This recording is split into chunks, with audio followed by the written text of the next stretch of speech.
Hey, thanks for joining me today. How do you introduce yourself as an MC?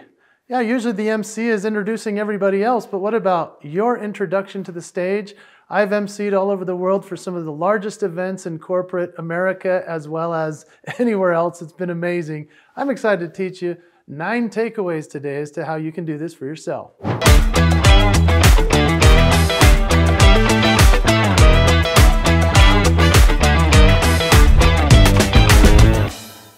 Have you ever wondered what sets apart a really great MC versus somebody who just doesn't quite connect with the audience? There are a lot of factors that go into this, and I'm going to give you 9 tips as to how you can do it best for yourself. I want to start with an example, however, that is kind of recent in terms of when we're recording this video. You see, there has been something going on recently on TV shows where the MCs and hosts are getting slaughtered because of the way that they're not connecting with the audience. I believe it's in the way that they introduce themselves, and that's not to say that please welcome so-and-so to the stage. I'm talking more about how you present yourself when you show up for your very first moment in front of that audience. There's a comedian, one of the best ones there is. His name is Joe Coy. Joe Coy just hosted, since the recording of this video, he hosted the Golden Globe Awards in 2024. It was a disaster, according to the critics. And it was difficult to watch. Here's the reason why. He tried to make some jokes about Taylor Swift. Taylor Swift was in the audience. At this moment, Taylor Swift is on a worldwide tour, and she's now a billion-dollar performer. You have to be careful with the Taylor Swift joke. I understood where he was coming from. He was talking about the NFL, where she's at lots of football games these days because of her boyfriend.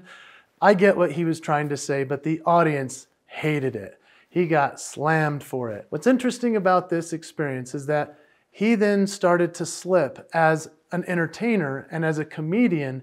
He started to slip down a slippery slope knowing he was losing the audience with his very first bits. The thing that's difficult is that you prepare what you prepare and you just hope it lands.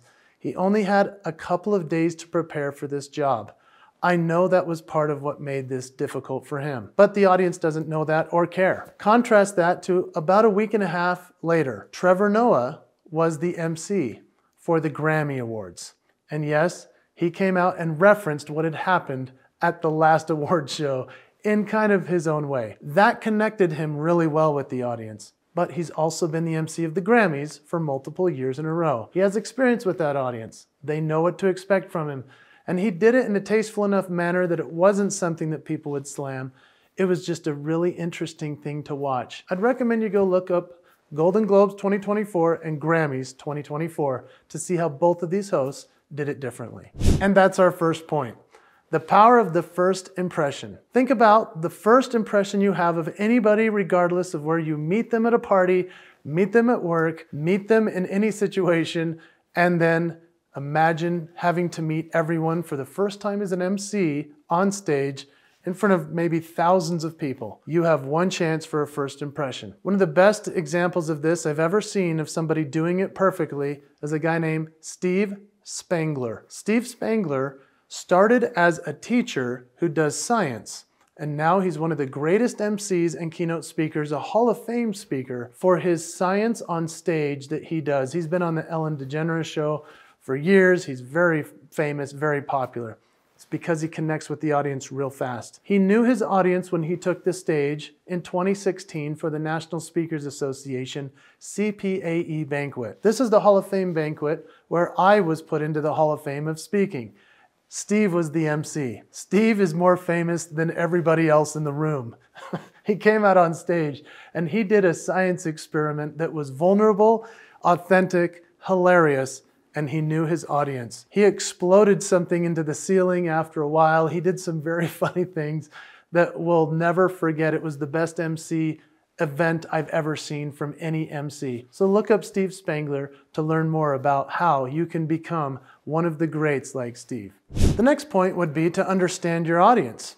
Steve Spangler did this so well because he knew that there were speakers in the audience, and so he played into what makes speaking weird. Understanding the demographics of the people in front of you is so helpful because you don't want to be doing music in front of an audience that you're singing oldies for a group of young children unless there's a reason for them to know that almost in an educational way. Or perhaps you're doing some jokes that are too colorful for an audience that's very conservative. Depending on what your audience needs and their demographics are, that's a key point. And how do you know it? You know it by doing your research, by having a call prior with the client, knowing who the audience is, what they expect. That makes a huge difference when introducing yourself as the MC. The next point is to inject personality and authenticity. There's a reason they brought you in. There's a reason you're in charge of this event as the MC.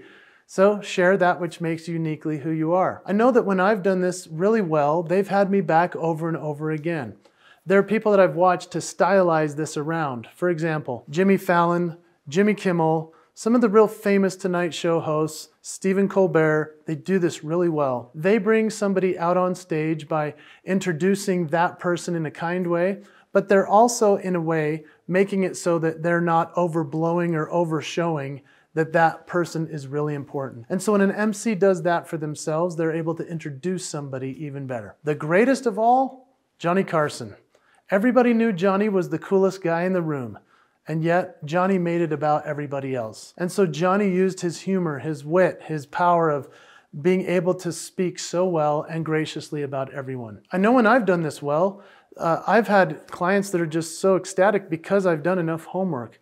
I come out on the stage and I'm interjecting my humor, my authenticity, that which makes me uniquely who I am.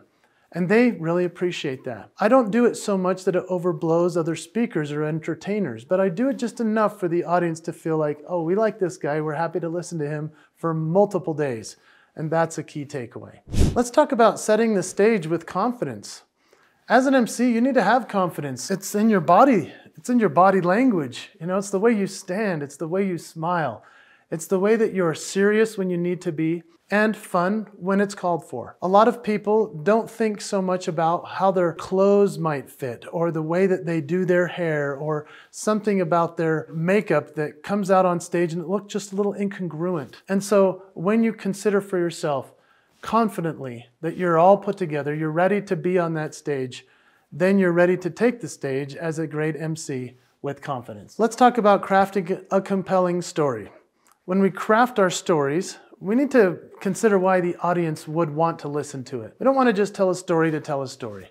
There's a reason for it, and there's a reason to get from here to there to bring out the next speaker or next presenter for that ceremony or for that event. So as the MC, having a couple of stories in your back pocket ready to go, something that's compelling, something that's interesting or funny, something that is relevant to the event. Maybe if there's a political thing going on, you can touch on it if you're confident enough, but also if you can make a compelling story out of it as to why it fits in to tell within this event. I'd say within that whole framework as well of storytelling, it's really interesting when you start to learn the stories of the people you're introducing to the stage. If you've done your homework, if you've taken the time to even listen to a podcast the person you're introducing has been on, and if you're willing to share some of those things, or even if you've read their book. I know when I read the book of the person I'm introducing to stage, the audience loves it and the speaker themselves are blown away. I can use anecdotes or stories that I weave in, having met the person backstage, or maybe we had a past experience. All of those things matter when you're an MC,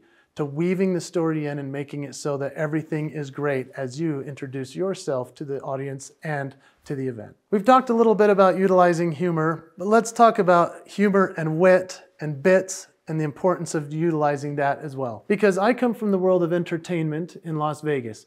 As a Las Vegas entertainer, I knew that my show as a framework could work by taking little pieces out and inserting it throughout as an MC. That allowed me to really engage the audience quickly.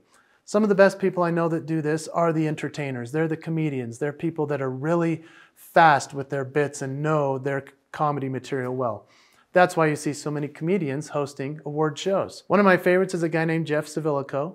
I've talked about Jeff quite a bit on videos that I've made on this channel. But Jeff Savilico is such a genius because he has so many different routines and bits that he can weave in to introduce himself to the audience in a cool way. Maybe the funniest bit I've ever seen in the world is what Jeff does when he asks two audience members to come on stage. This is the very first thing he normally does. He has two people come up on stage with him and they hold up for him the tallest unicycle you've ever seen. And he slowly proceeds to climb up these two men's bodies to try to get to the unicycle. It is the funniest thing I've ever seen.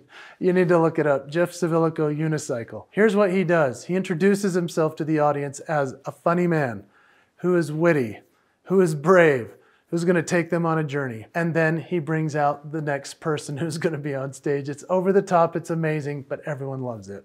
That's how you use humor and wit. How about building anticipation and excitement? You see, not everything has to be funny. As an MC, you could just utilize your voice without saying anything funny at all, just by saying something in a more excited way or building anticipation for what's about to take place. Your voice can do so much. Your pacing, your cadence, the way that you speak, it matters. And so building anticipation for a product launch, let's say, or a new speaker that nobody's ever heard on the stage, or maybe an executive that's coming out on the stage and is nervous. You can build anticipation and help the audience build anticipation and excitement for an event such as that. How about showcasing professionalism and poise? Yeah, there is something to it. Not everybody can showcase poise and professionalism. They just kind of look a little bit awkward. But if you show up knowing you belong there, we've talked about confidence, but I want you to think about professionalism. When you're dressing as an MC, consider the fact that they might be in business casual, but you need to maybe be a step above that. So maybe put on a jacket. If you're a guy with the suit coat, I would recommend it. I'd also recommend you check out my friend Quinn Conyers. Quinn Conyers dresses to the nines. She wears these bright, beautiful dresses, and she's always got a huge smile. She is the consummate professional. She shows up with poise. She also has really cool sneakers, and they're always clean. It bothers me when I see a person go out on stage who looks like they just fell off a bus. Come on, care, be professional, show some poise. Check out Quinn Conyers and how she shows up as a pro. And finally, let's talk about engaging the audience. Yeah, there's so many ways you can do this, whether it's through comedy like we've talked about, telling a story, doing something interesting. One of my friends, Rob Foray, he's so good at this. He is a DJ by trade, but he's become one of the great MCs and speakers there is because he can get people up and dancing. That's a great way of MCing. He also does a lot of game shows. That's a great way of MCing. But there's all kinds of ways to engage an audience. Perhaps it's now through their phones. Maybe you put a poll together. Maybe you do something funny with the slides. There's so many different ways to consider how you can engage an audience. What I'd love for you to do, because I've just given you 9 really helpful tips as to how to introduce yourself to the stage as an MC. I would love it if you would to give me a like on this video if it was helpful, and then if you'll go into the comments. I would love to see how you are able to engage an audience. What are some of your tricks and tips? I appreciate so much your willingness to share here for all of my audience, and I'm excited for your next audience, for you as the MC who's going to introduce themselves as being someone they want to watch for a good long time.